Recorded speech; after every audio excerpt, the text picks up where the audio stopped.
Dros y 3 blynedd nesaf, rydyn ni'n dod â Trenau newydd sbon i'n rhwydwaith.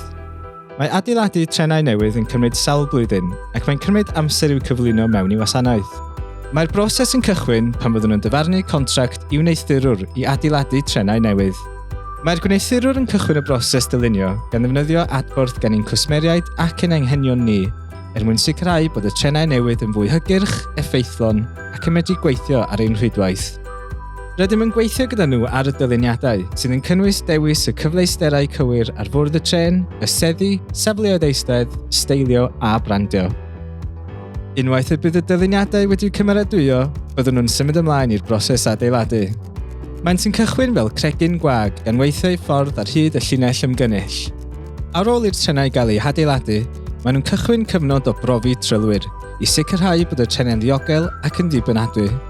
Wrth i bob tren gwblhau ei gyfnod profi, byddent yn cael eu trosglwyddo i Trefnidiaeth Cymru a'i danfon i un o'n depos.